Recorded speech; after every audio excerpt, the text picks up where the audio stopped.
It's the time of year where countdowns are a thing. So Jeremy and Justin count down Jeremy's top 5 highlights from 2024. My voice has never made the list, but I know when Jeremy makes that list, it sits right at number 6. I'm honored, Jeremy. Thank you. We hope today is helpful and hopeful. Thanks for listening. Welcome to another episode of the Riff. Justin, am I accurate in saying this is our last episode of the year, or is this the first one of the year? The last one. This is the last episode of the year. Okay, because it's not live. It's not live. It's not live. It's not live unless you're listening to it on January 2nd, which you could because it's a podcast. So if it's January 2nd, this is the first episode of the year for you, the listener. As it would be called binging. Unless they're binging. They were binging starting on the first, and this is like their 7th one. That's true. This is our intention as we record this is for this to be the last thing your little ears hear before you count down from 10. Are you, tell me really quick about your New Year's Eve traditions. Love New Year's Eve. That's not what I said. I didn't say, do you like it, love it, hate it? I said, tell me your traditions. I was going to finish. Okay. And then you interrupted me. I was going to say, I love New Year's Eve. I wanted you to start. I was going to say, I love New Year's Eve because of all the traditions that we have. And then you just Then my stopped second question is, what are your traditions? We don't have many. There's not a ton. Serious? Yeah. Do you stay up all night? We used to, and then we had kids. Yeah. But now they're at the age where they can stay up, right? Like they're older. They hit midnight? Yeah, they hit midnight, and they think it's super fun. So now it's fun with them. But before, right before we had kids, we went to New York and did the whole ball drop thing. Yeah. It was great. Okay, so how early in the day did you have to get in line for that? Jamie is a planner. Yeah. And we didn't have to do anything because she actually planned dinner on Times Square, and then she's also like a hot dog cart? What are you talking about? No, like a steakhouse. So we did a steakhouse, and then that had to be cheap on New Year's Eve. Super cheap. It was super cheap. Yeah, but I only did the water. So you watched it from indoors on a window seat or something? No, you watched the crowd form. So we're like inside the steakhouse. They form. The crowd is there for are we talking Outback? What are we talking? No, it was like some New York local place. It was great. It was great. Nice. So we do that. And then you literally walk out. There's a giant barricade, and then there's just cops everywhere. Yeah. And then Jamie just walked up to him, and she was just like, "Hey, we just had dinner. Is there any way that we could just jump in right here?" And then he was like, "Sure." So then we were like in the middle of it, and it was great seats. You're all standing. Yeah. Yeah. You could sit.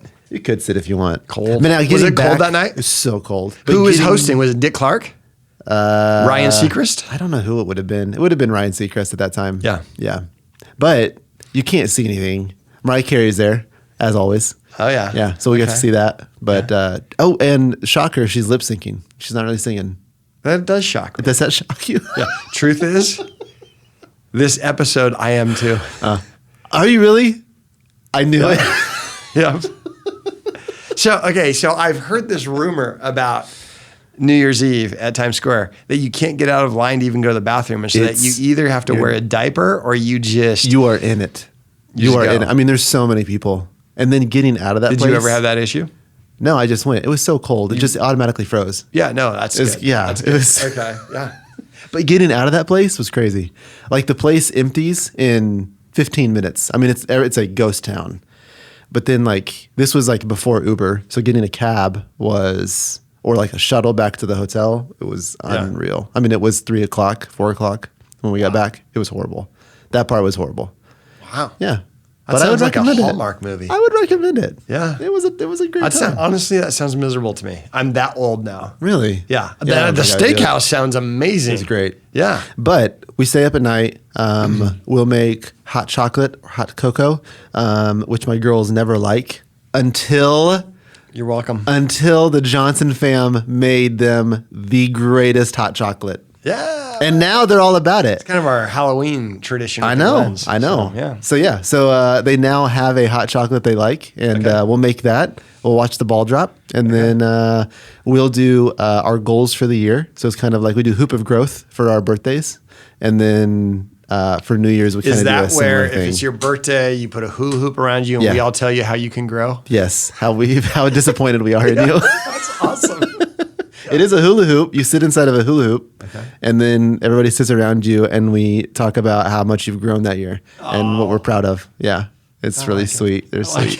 What are your traditions? What are you doing? What are you doing on the eve? Well, it's Leanne's birthday on New Year's Eve, and so it really is a festive day around. Which one do you?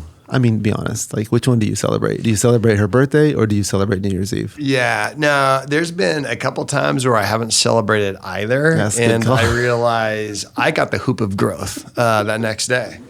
And so, like, I was working with Missouri State basketball team one of these specific years on her birthday on New Year's, and they had a game on New Year's Eve. And so I just say to her, because I knew there's kind of a conflict, right? So I just say to her, hey, is it cool?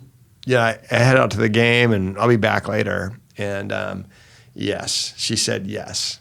Perfect. I thought she meant it. Gonna have a great time. While we were there, well, I was there. She didn't come with me. Yeah, that was. Well, it's her birthday. She doesn't want to do that. Yeah, she doesn't. I didn't know. Maybe she was prepping to throw me a party for New Year's Eve. I don't want to get in the way of that, right? Surprises are a big deal to me. And so while I was there, I saw like 2 sweatshirts in the gift shop that I needed. I didn't get her one because she's picky. And so I didn't know. So I came home with presents. And so that was like one of the worst ones. And I used to be a youth pastor. Now, back when I was a youth pastor, it was back in the day, like, I got to tell you, our youth pastors, they're phenomenal, but they don't have any idea how good they got it. Because when I was a youth pastor, like New Year's Eve meant something, man. That was like a lock-in. Like you had to spend like it would start like at 8 at night and go to 8 in the morning every year. And so we would have hundreds of students all for 12 hours that we're having to keep safe, entertain. And so the prep for that was crazy. And so as a youth pastor's spouse back in those days, it was not a win. So all that to say is now New Year's is a big deal, but not near as big of a deal as Leanne's birthday. So the ideal one for us is lay low, have fun, go to Kansas City or something, and do like a hotel, a steakhouse, a shopping trip, all about Leanne. And oh, by the way, when did our calendar change? That's my best move. That's my best move. So, because she feels weird about having like a birthday party because she's like, it's New Year's Eve. People don't want to they don't want to go to a birthday party on New Year's Eve. And well, this makes sense now because I have always wondered why have I That's never. the only reason why you haven't had German chocolate cake. Invited to Leanne's birthday party. Yeah. Yeah. And it's because there's not one. Because Missouri State games and Missouri State. Yeah. So anyway, I'm excited. It's coming up. So Ald Lang to you and yours. Ald Lang. Dun dun dun dun dun dun dun dun. Isn't that Ald Lang? I don't know. Yeah. I don't. Listen, Are you a kisser as a clock? Well, here's the deal. What's awkward is Are those lips on the loose? I am, and Jamie's not. So it's a very awkward scenario. Yeah, I bet that's created an awkward moment at the Waffle House before. Yeah, because I go in for it, right? Yeah. Ready. I've already chapsticked up. Oh, yeah, you have. Cherry bomb that baby. And then she looks at me and she just says, no. And then I'm like, okay. All right. Well, awkward. no, that's fine. That's fine. That's awkward. But yeah. And that's actually one of the reasons why you haven't been invited to our birthday party. Yeah, that's good. Because we know that about old Cherry Lips Glenn coming over here looking for some lip sugar. We're like, no, thank you. I love New Year's Eve, man. It's so good. Oh. Mercy. All right. So speaking of the new year, we were going to do something that we did last year. Yep. And people loved it. Oh, well, when I say people, not a lot of people verbally said they hated it, so we are going to assume they loved it. And when I say people, I talked to one guy and he liked it. So yeah, and I did. Which is So back by, I was going to say, what's the opposite of popular demand? I would just say necessity because we got to do an episode. Yeah. Back by reading between the lines of your silence, we are going to give you what we're assuming you want, and that is the 5 things as I look back on 2024 that I appreciate the most. Now, I love some this of one. you are like, oh, I was hoping for 5 things for next year. But no. That's going to have to wait till the next podcast because this is the 5 things that we liked in 2024. So now, last year I did this. Yeah. And I remember I was chastised that they were all like in the month of November and December. All and of so them. recency bias. It was a quarter 4, very heavily celebrated quarter 4. Yeah. Part of it is we're doing our reviews and we're just finishing Q4. And so that's what's fresh in my mind. And Yeah. So what'd you do? Did you go back in time for this one? I Or is tried. everything quarter 4 still? It's there's fine. some quarter 4 things. I'm not gonna, whatever you got, I'm gonna be happy with. I've got 6 things. Okay, it's top 5. I know. So, And so I want you to know that one of these things is not going to make it. As a matter of fact, 7, but I've already eliminated that one. okay, then are we gonna know the eliminated ones? No. You're not even gonna tell us the eliminated ones. No. Because I want people to assume, because I know when I do this, I'm talking about staff emotions. There are staff who are dialed into this episode who are like, I hope my department is mentioned on Jeremy's top 5. But here's the deal. This is, I don't know if you might not know this about me. My biggest pet peeve is when somebody starts something and then doesn't finish it. Like, especially when hey, I've got never mind. Yeah. That move right there. Yeah. I can't do it. So Yeah. just what you've done. Well, I've got 7, but There's a I'm reason. just going to give you 5. I'll tell you why. Because if one of the, I don't want to offend. I'm fine offending a staff member, but I'm not looking to needlessly offend a staff member. So if a staff member's like, I didn't crack his top 5, like everything we did you not see this? And that didn't make the top 5? Just know it's number 6. I don't want them to think they didn't have even a chance to be in my top 6. Okay. So at this point, Okay. All right. what I'm going to tell them is you were number 6 and I can only have 5. So No, thanks for I your like that. Thanks All in right. advance for your understanding. Okay. Well, I've got coffee here, which I usually don't drink. Yeah. No, During the show. and you didn't nurse it at all. You didn't put anything in it. No, it's just straight up coffee, and I'm ready to listen. Okay. So, are you going to start at number 5, work to number 1? Well, that seems. I'll say start at number 5, but Yeah, I I don't like think that. this is the 5th one. I don't think this is the 5th one. This doesn't make I didn't sense at rate all so this far. You didn't rate this one at all. No, I didn't write them. You just put them on there. So let me start with one that's a person. One's a person, and so this one's number 1. This one's tied for number 1, but I'm going to give This it is the number top 5. one? Yes. I'll just say, because this one's a different one than the other ones. This one has nothing to do with the programs and the accomplishments. All And right. da-da-da. Okay, number 5. But I right. want this individual to know All right. this person is not number 5. They're number 1 in my heart. Okay. All right. Carmen. Yes. You don't know what I'm saying. Oh, okay. But you like Carmen? I do. Okay. So a lot of you know Carmen. She's been a worship leader at North Point since almost the very beginning. Been on our team for a long time. Carmen leading worship at a staff chapel. Cracked my top 5 list, folks. And Carmen Green, she's a worship leader at Nixa campus for a long time. And it was a year and a half ago where she was diagnosed at the beginning of her cancer journey. And so she was actually out of pocket from a lot of relational connection for many months as she was battling cancer with treatments. And her and her husband, Kevin, mean so much to North Point, but then they also mean so much to North Pointers. And then they also mean so much to North Point staff, right? And so they're just very, very loved people.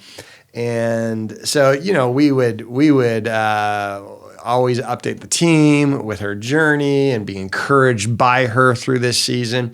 But there was a day this year where she came back and led worship in a staff moment. And that was, as I look back today, and it wasn't Q4, but as I look back today, thinking about this episode, I was like, that was one of my favorite moments, hands down, of being attached to North Point this year. Because One, who she is, who she was before the cancer, who she was during the treatment, who she is after. They're all the same person with different expressions of her love for Jesus, and her ability to lead worship in the highs and the lows means so much. And so it was a sense of an appreciation of who she is and a gratitude towards God of, man, what a gift she continues to be to North Point. So right now she's not currently in a staff role. Her value to North Point is just off the chart. So crack the list. Love that. Yeah? One. Carmen. If you're listening, I don't think she listens. She's listening. Do you think she listens? Well, now that she made number 1, maybe number 5, not number 6, but number 1 in your heart. Not number 6. No, that's what I'm saying. That's a The high truth is, mark. there's another staff person that made number 6.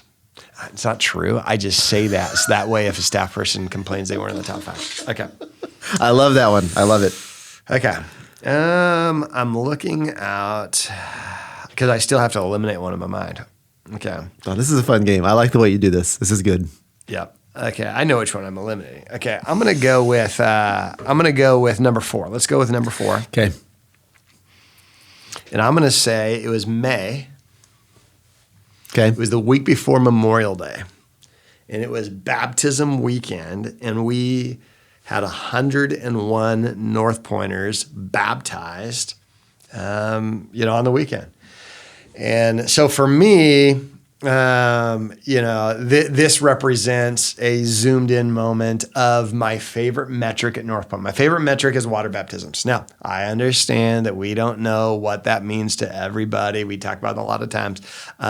But I feel like that metric represents who we are, or how we are doing with a mission of helping people experience Jesus. Because when they mark a box, I don't know, is that a first-time commitment? Is that, I sinned last week and I want to make a new decision to follow Jesus? And I think it's helpful for people to make that decision, but I'm just not 100% sure what that means. So we'll have hundreds and hundreds and hundreds and hundreds of people mark a box. When they get baptized, while scientifically I understand, I don't know 100% what that means to that person. What we do know is this is a brand new thing. They've not done this at North Point, right? So we know how many people uniquely, for the first time, have gone public water baptism. So for us, this marks probably our best metric that represents people saying yes to Jesus. So we had 342 people this year go public with water baptism, but that one weekend in May with 101 people, there have been times in the past where we had triple-digit baptisms that I thought, I don't know that I'll ever live to see this again. Like, I would think it this way. There's a good chance I'll never see over 100 people baptized at church in one weekend again.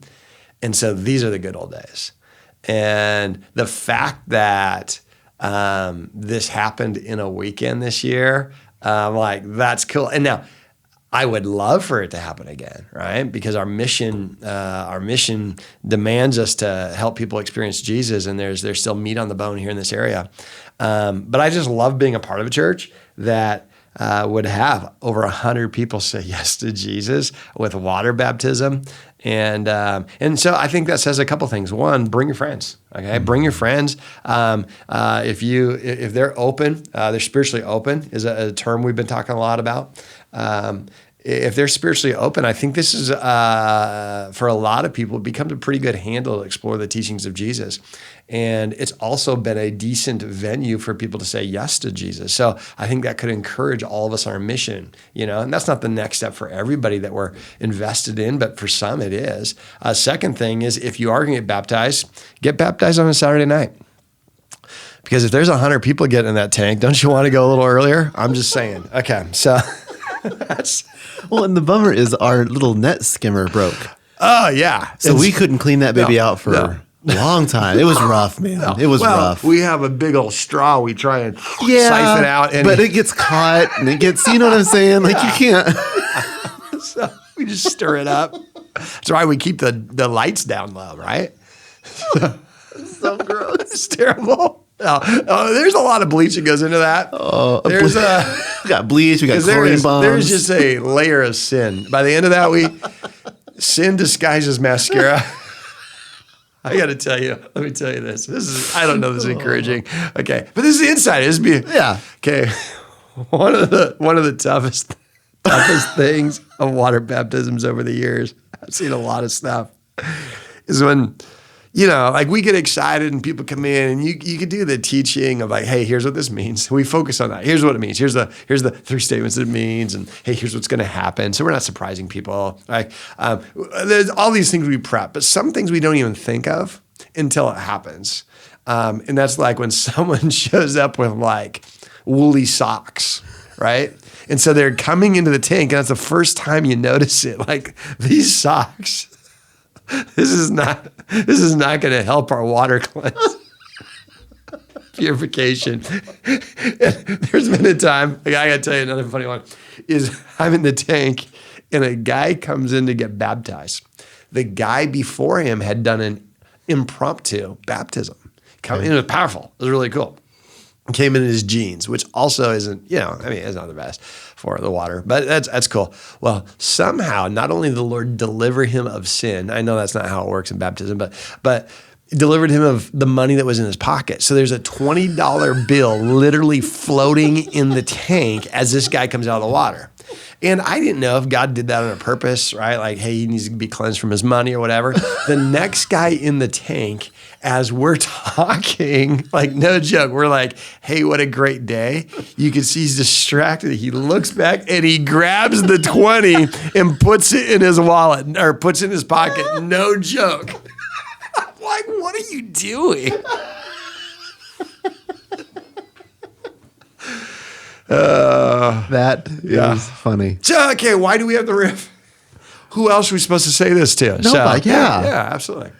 And what a blessing for that guy that day. What a blessing. Had cheddars right after. Yeah, absolutely. On the house, man. I love it. Absolutely. So, 101. I got to pick up my pace or we're going to have to make this a series. We're at 21. Yeah. Yeah, you're going to need to go fast now. I'm going to go number 3. I see. Okay?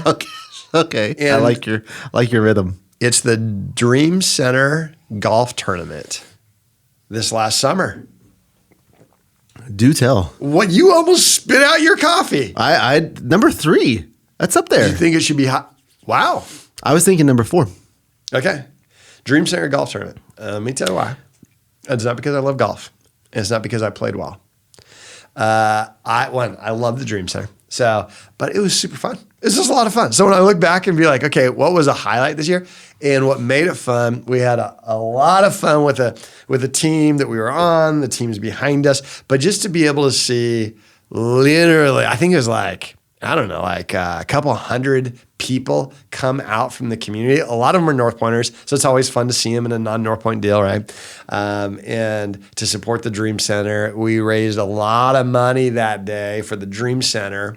But to see how good of a reputation the Dream Center has in the community, love that. So meeting different people from the community for the first time, seeing a ton of North Pointers, and everybody's like, yeah, I love the Dream Center. And they're buying, like they're spending money to buy mulligans and extra shots and all these kind of things. And what it also does is see the Dream Center team out there and making connections, and it also helps prepare them and see, hey, who's already invested in this vision, and there's other events and bigger events and stuff that they're able to make a connection. So it's a fun deal. It's just a golf outing, a lot of laughing, and love to see the reputation of the Dream Center.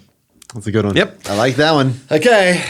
It's down to the last 2. But do you still have to eliminate one on there? No, I've already in my head. You've already eliminated both, it. You're done. 6 and 7. You have 2 and 1 right now in your head.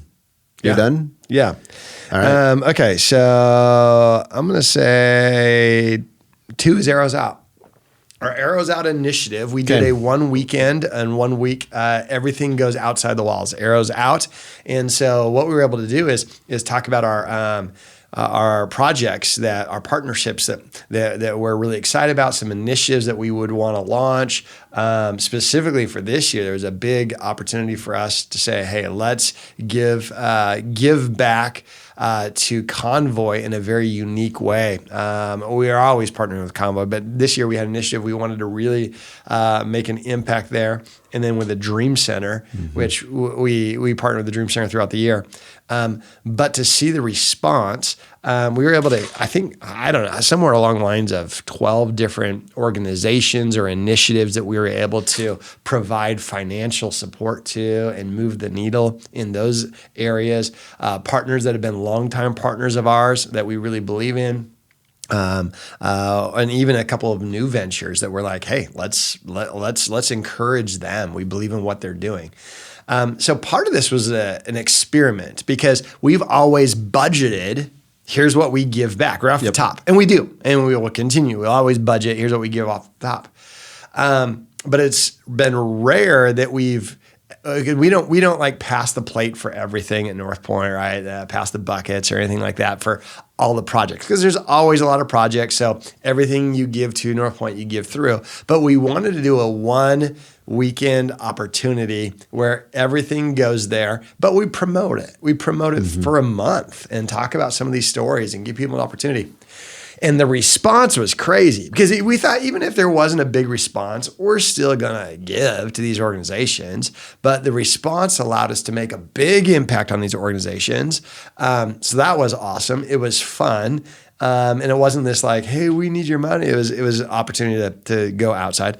But then the biggest deal on that is it showed us going forward, like when we give North Pointers a chance to say, what do you want to do? It actually goes beyond what we're able to just budget. And so not only was it a great opportunity to highlight our partner organizations, it quickly established a spot in future years as well. We're going to do this in the coming years because we're able to make a bigger difference together, and it was a celebration. And so we loved it. Well, and as well, I mean, we saw so many people give for the first time or take that next step of generosity. Yeah, I and that can't remember type the of numbers. capacity. It was a lot. Yeah, there were over 50 Yep. that took part in giving for the first time ever. First time ever. Yep. Had never ever given, right? And that's whether it is $1,000, $1 million, $1, like that's a huge step. Yeah. Just to say, hey, I'm gonna step out and take part in it. Such a cool deal. Such a cool deal. So Very proud of North that was Pointers. the biggest number of first time givers for any event that we've seen or any weekend that we've seen. Yeah. And that's Ever. a really, really cool metric to see. And just seeing spiritual growth. Yeah. Very, very cool. Yeah, love it. Okay, so number one. We're there. This Number is one. it. Okay. And it doesn't. Don't downplay it. Are you going to downplay it right now? I'm prefacing it. Okay. Are you? No, because I'm about to upplay this. Okay. All right. It's not as sneaky because it didn't show up on anybody's report, review, survey except mine. Really? Showed up on mine, nobody else's. When we look at is it annals? What's that? I've only read it. I rarely said it. The annals of the historical chronology of North Point. Yeah, I just say records. When we look at the historical records of North Point one day, the reports of North Point one day, this day will never be remembered. It was in September, Okay. and I was not speaking. Okay. So on that weekend, I was in town. So I decided to go out to Republic and speak. And because Republic, for a couple of weeks, we don't have a facility. And so we're like in this borrowed facility and we try and make it exciting. Like, what? It's a field trip, which is like church marketing for we're kicked out. And so I'm like, all right, we'll throw a big old carnival one day. And then one day I'll come out there and love to be there and speak. And it's a good opportunity for me to meet a bunch of people. And I love being able to do that at the campus. So I was like, oh, on this one, I'll just speak. Well, it was the most fun weekend. So just be able to go, I hadn't been able to speak at Republic yet. And so to just go there, and we had, it was this field trip. The team there did such a good job of getting the word out of these 2 weeks are not 2 weeks off. They're 2 weeks different and exciting. And so there was such good community built there. I knew also that we're working hard and eventually we're going to have a place for Republic. But that day, to see it firsthand, and it ended up being a really big day because there was so much going on with the community and kind of a fair vibe and food and all that kind of stuff. It was one of the biggest days of Republic because of all the work that had been prepared for it. And more than that, it was just this vibe and this feel of like this dream that had been out there for a long time. It's been going on. This is 3 years now that we've had Republic, but to see it there fully alive, love it, you know? And so it's not a new campus. It's one of our newer campuses, but it's not brand new. But to be able to see it 3 years in, just doing so well, and then also knowing, man, we have decades in front of us of having an impact there. So it wasn't just about Republic, though it was really exciting to see it. It was about, man, this works. And it's not that the message works. It's not that the 70-minute program works. It's that community works really well. And people could experience Jesus and have meaningful impact in their community. And let's figure out a way to share some resources, help make that happen. So there are a lot of complications to multi-site. You and I talk about that kind of stuff all the time, but that was one of the highlights where I walked away. I was like, yeah, a lot of complications in making it happen in different communities, but wow, that was pretty cool. And so it was my favorite weekend of the year. Wow. Yeah. Number one. Yeah, number one. Yeah. So does that surprise you? Well, yeah, I wasn't there. 6. You're number 6. Oh, yep. For real? No kidding. Yeah. I could only do 5. Oh, I could only do 5. Yep. Are you serious? Yeah. That, you honestly don't know how much that means to me. To know that I'm number 6. I mean, Right. keeps me humble, number one, because I'm not in the top 5. I know. No. But wow. And we Thank talked you. about this in your annual review, but arrogance and haughtiness, right? We're really working on with you. I know. It's that haughty spirit. And I so know. it was 5. I decided to move Carmen up and you down because that's of a the good haughtiness call. that you That's- wrestle. no, I don't want that dragon to slay you. No, I respect it. I respect it and I welcome it. All right. Man, I love it. Thank you. I love it. Top 5. Top 5. All right, next week. Next week we talk about top 5 that we're excited for. You know what we should do is go back and play last year's anticipated top 5 and see if any of them even cracked the list. Like, yeah, we thought so. It's like the preseason rankings. Yeah, Florida State's number 10. Oh Yeah, boy, they'll they be won awesome. 2 games. They'll be awesome. All right, okay. All right. Hey, Happy New Year, Aldson Lang. Watch out for old Sugar Lips. He's on the prowl. Can't wait. Can't wait. Happy birthday, Leanne. Thanks for listening to this episode of The Riff. We'll have a brand new episode every week, wherever you find podcasts.